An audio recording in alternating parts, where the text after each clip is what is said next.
Hi,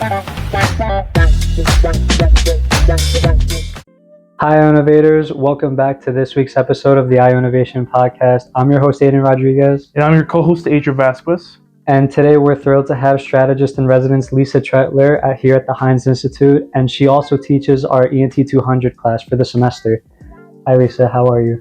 Hi, Aiden. Hi, Adrian. Thanks Cool. for having me. So we're really excited to get to know about your background. So could you tell us a little bit about what you do and what you've done?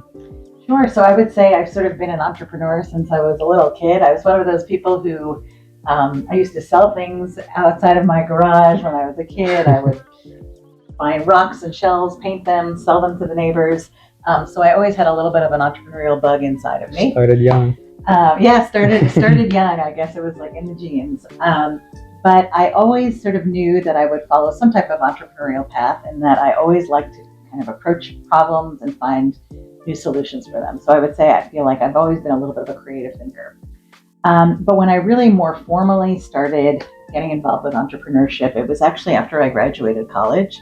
My first job outside of school was working as a business strategy consultant, and it was for big companies helping them solve their business problems and launch new products. Wow.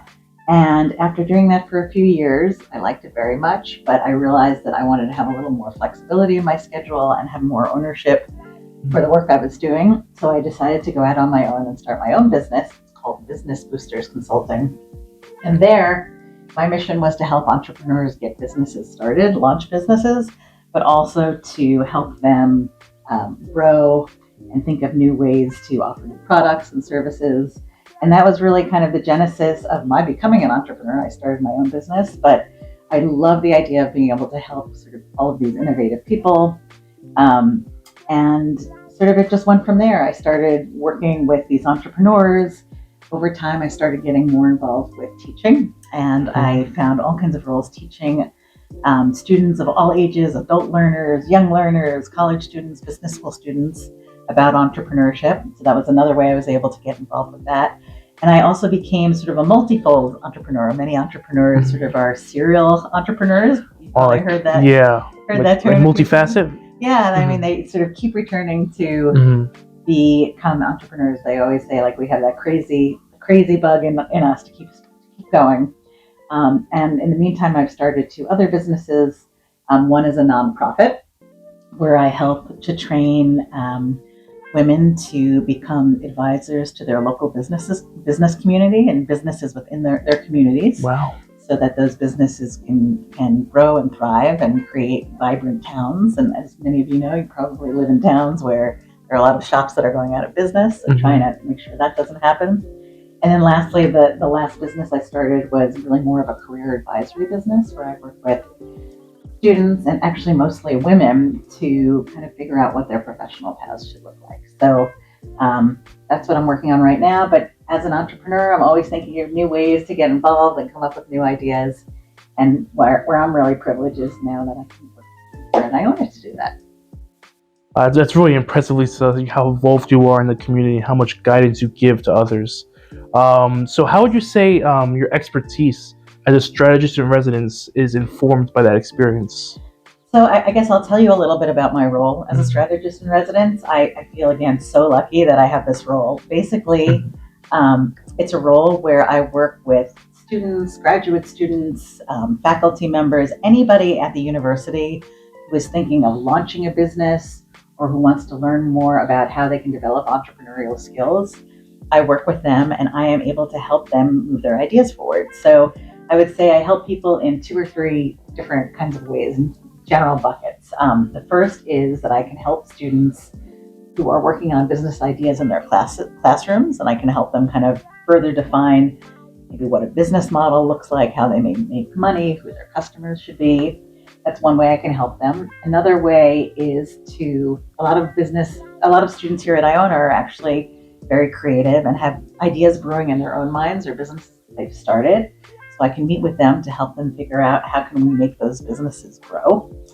And then a third way that I work with students is in a way kind of helping them think about what life might look like after they graduate and how they can use entrepreneurial mindsets and skills in whatever jobs or whatever they do in the future. So whether you decide to start your own business or you go work for a company, I love to sort of coach students to think about how can they use entrepreneurial thinking in anything that they might do after they graduate college. So I often have a lot of conversations with students just to brainstorm what might come next after college. Wow.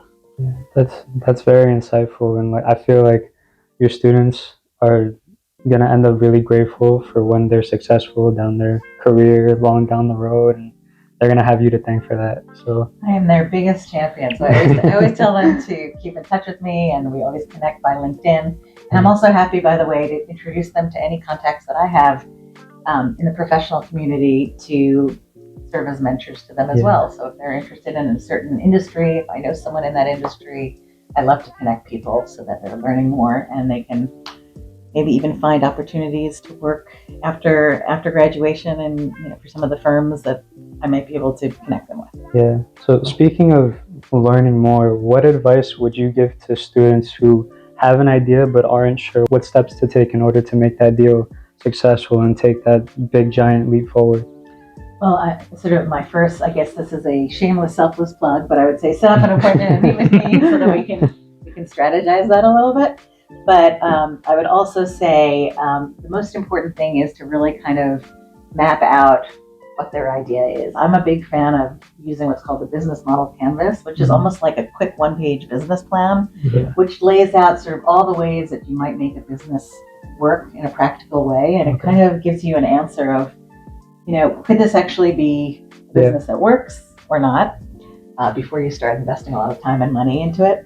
But the other thing that I think is really important for people to think about is actually these three things, which is the business viable, sustainable, and desirable? And the viability piece is sort of a first area where you can work on, which is there even a market for my idea? And that always starts with just seeing if there's a customer out there that would be interested in buying from you or working with you.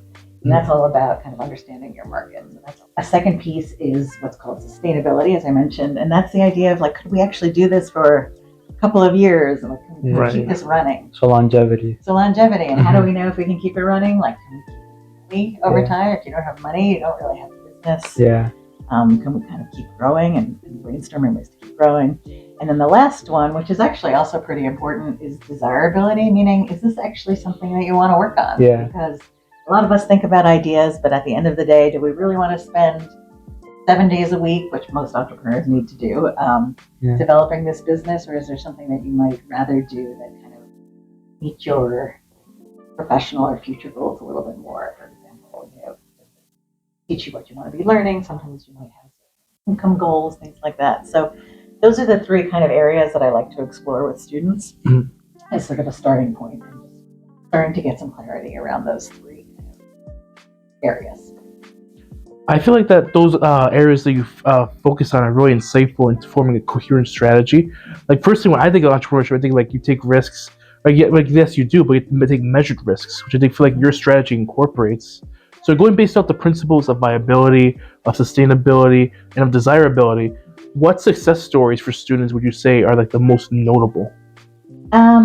So I always encourage, by the way, the students to keep in touch with me so that I can see if their ideas are sustainable, meaning I always hope that they'll stay working on those ideas for many years.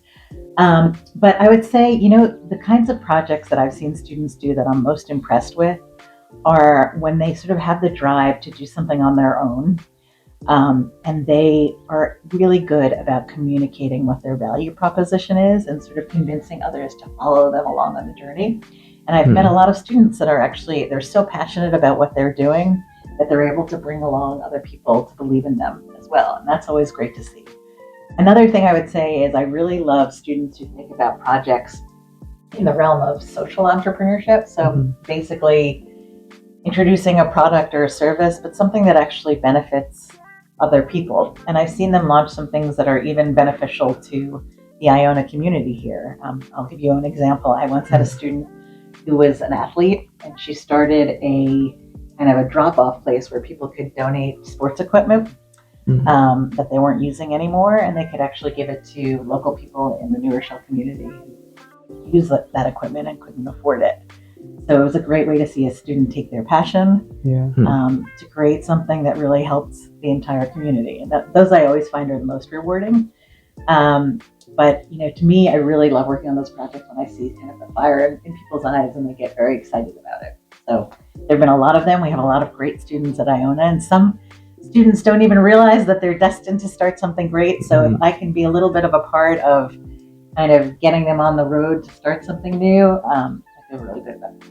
I definitely feel like you're making your mark here on campus with the impact that you've had on students and with those success stories. So for future success stories, what would you say for students to do in order to get into contact with you? So I would say you can always email me at my Iona address. It's ltretler@iona.edu, and always helpful to set up an appointment. I have regular office hours, which vary each semester. This semester it's Monday afternoons, but I'm also really happy to be flexible about setting up Zoom calls or coming in at other times to meet with students. So I like to try to make sure, I know students have all kinds of varying schedules, so I like to be able to accommodate that. And that's really the best way. They can also come in here to the Hynes Institute and see Janet at our front desk, who can also help to schedule appointments. And usually I start meeting with people for around an hour at a time, but we can be flexible. It's especially helpful sometimes when I can meet with students over time and kind of we get the momentum going and build a relationship. Yeah, building a relationship. That's actually, to me, that's one of my favorite things to do. And by building that relationship, I can really see them grow and develop and help to push them in new directions and kind of come up with new ideas. So really, that I sort of say, it's almost like an infomercial. Pick up the phone and call, or just type in my email. Just send me an email. Come on into the Hynes Institute. Dial this number. And I'm really happy to set up. I always say I don't bite. I love to help and see students succeed. And I even love working with faculty members who want to think about how can they help their students think more entrepreneurially with any projects they're working on. So you don't have to be an entrepreneurship major to meet with me. I meet with biology students and journalism students, business students, sort of anybody has the potential to launch a business. And I am happy to kind of work with anyone with any skill sets to try to make that a reality. Thank you so much, Lisa. Thank you. You're welcome. I love talking with all of you. Thank you so much, Ionavators, for tuning into this week's episode of the Ionavation Podcast. I've been your host, Aiden Rodriguez. I've been your co-host, Adrian Vasquez. Along with our guest speaker, Strategist-in-Residence, Lisa Tretler. For more great content like this, be sure to subscribe to our YouTube channel and follow us on all socials at Hynes Institute. See you in the next one.